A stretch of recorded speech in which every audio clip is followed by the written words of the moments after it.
রাজধানীর ফিলিং স্টেশনগুলোর পরিস্থিতি জানবো সরাসরি সহকর্মী ইমতিয়াজ আহমেদের কাছ থেকে। ইমতিয়াজ, ঢাকার পাম্পগুলোর কি পরিস্থিতি? বাইকাররা বা গাড়ি চালকরা তেল পাচ্ছেন কিনা?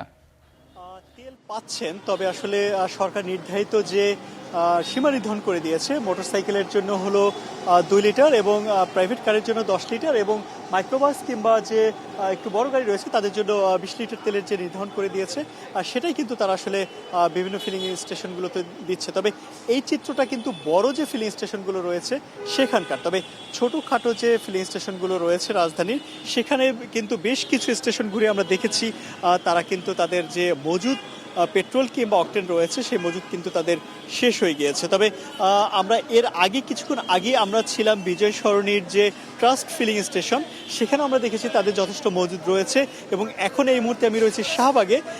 এখানকার যে ফিলিং স্টেশনটি, এখানে আমরা কথা বলেছি, তারা বলছে তাদের যথেষ্ট মজুদ রয়েছে, মজুদে কোনো ঘাটতি নেই। তবে অতিরিক্ত চাহিদার জন্য একটি সাময়িক একটি সমস্যার সম্মুখীন তারা হচ্ছেন এবং একই সঙ্গে যেহেতু সবাই তেলের জন্য আতঙ্কিত হয়ে তেল নেয়ার জন্য হুমড়ি খেয়ে পড়েছে, তাই প্রত্যেকটা ফিলিং স্টেশনে কিন্তু একটি দীর্ঘ লাইন রয়েছে।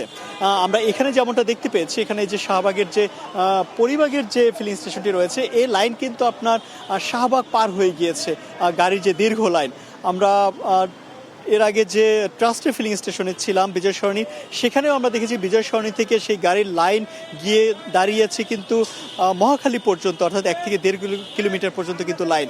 আসলে চিত্র, বাস্তব চিত্র আসলে এতটা ক্রাইসিস আমরা কিন্তু এই স্টেশনগুলোতে দেখছি না। তাদের এখানে যথেষ্ট সরবরাহ রয়েছে। সংকটের চেয়ে সবচেয়ে বেশি আমরা যেটা দেখছি সেটা হলো আতঙ্ক সাধারণ মানুষের মধ্যে।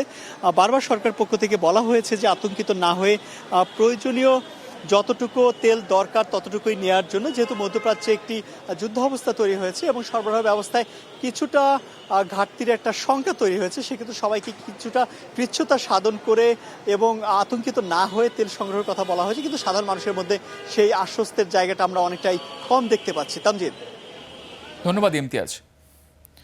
আমাদের সহকর্মী ইমতিয়াজ যুক্ত ছিলেন এবং ঢাকার পাম্পগুলোর পরিস্থিতি জানাচ্ছিলেন।